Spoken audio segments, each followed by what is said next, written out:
Chapter 14. Now it came to pass upon a day that Jonathan the son of Saul said unto the young man that bare his armor, Come and let us go over to the Philistines' garrison, that is on the other side. But he told not his father. And Saul tarried in the uttermost part of Gibeah under a pomegranate tree, which is in Migron. And the people that were with him were about 600 men. And Ahiah the son of Ahitub, Ichabod's brother, the son of Phinehas, the son of Eli, the Lord's priest in Shiloh, wearing an ephod. And the people knew not that Jonathan was gone.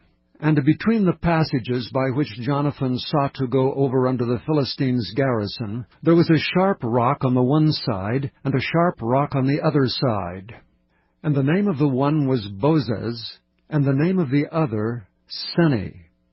The forefront of the one was situate northward over against Michmash, and the other southward over against Gibeah.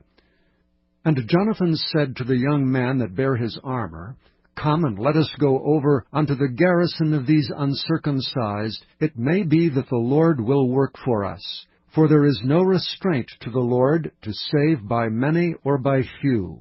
And his armor-bearer said unto him, Do all that is in thine heart.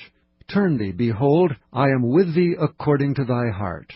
Then said Jonathan, Behold, we will pass over unto these men, and we will discover ourselves unto them. If they say unto us, Tarry until we come to you, then we will stand still in our place, and will not go up unto them. But if they say thus, Come up unto us, then we will go up, for the Lord hath delivered them into our hand, and this shall be a sign unto us.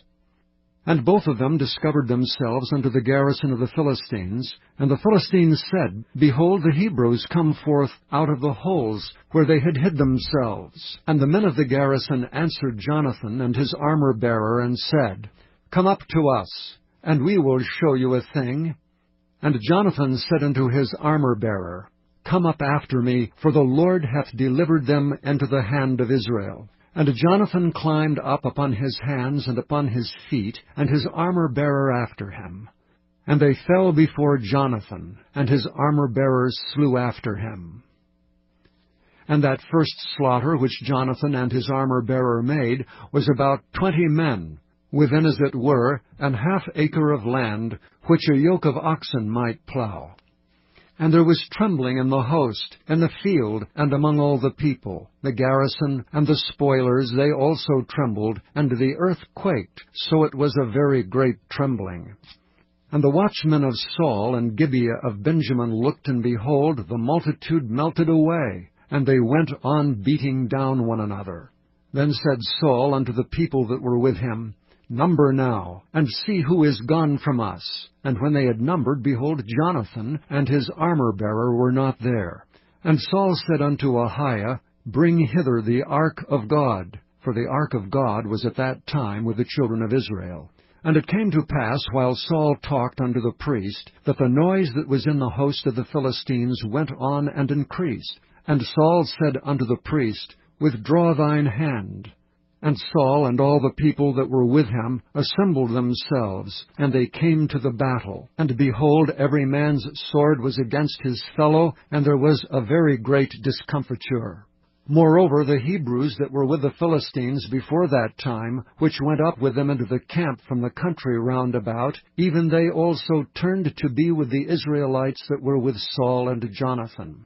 Likewise all the men of Israel which had hid themselves in Mount Ephraim, when they heard that the Philistines fled, even they also followed hard after them in the battle. So the Lord saved Israel that day.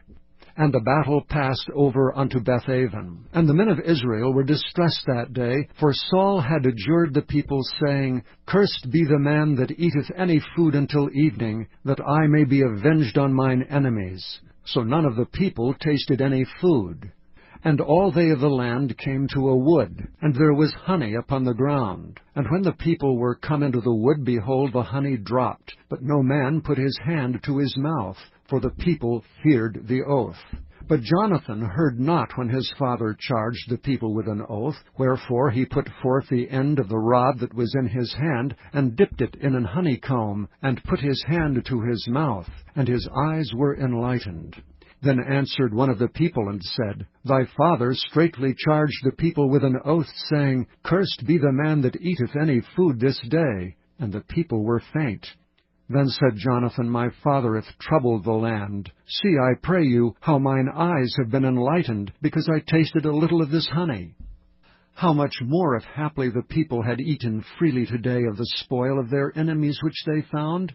For had there not been now a much greater slaughter among the Philistines? And they smote the Philistines that day from Michmash to Aijalon, and the people were very faint. And the people flew upon the spoil, and took sheep and oxen and calves, and slew them on the ground, and the people did eat them with the blood. Then they told Saul, saying, Behold, the people sin against the Lord, in that they eat with the blood. And he said, Ye have transgressed, roll a great stone unto me this day. And Saul said, Disperse yourselves among the people, and say unto them, Bring me hither every man his ox and every man his sheep, and slay them here and eat, and sin not against the Lord in eating with the blood. And all the people brought every man his ox with him that night, and slew them there. And Saul built an altar unto the Lord. The same was the first altar that he built unto the Lord. And Saul said, Let us go down after the Philistines by night, and spoil them until the morning light, and let us not leave a man of them. And they said, Do whatsoever seemeth good unto thee. Then said the priest, Let us draw near hither unto God. And Saul asked counsel of God, Shall I go down after the Philistines? Wilt thou deliver them into the hand of Israel? But he answered him not that day. And Saul said, Draw ye near hither all the chief of the people, and know and see wherein this sin hath been this day. For as the Lord liveth, which saveth Israel, though it be in Jonathan my son, he shall surely die. But there was not a man among the people that answered him. Then said he unto all Israel, Be ye on one side, and I and Jonathan my son will be on the other side. And the people said unto Saul, Do what seemeth good unto thee. Therefore Saul said unto the Lord God of Israel, Give a perfect lot. And Saul and Jonathan were taken, but the people escaped. And Saul said, Cast lots between me and Jonathan my son. And Jonathan was taken.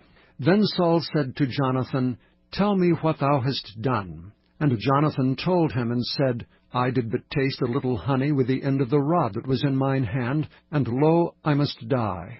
And Saul answered, God do so and more also, for thou shalt surely die, Jonathan.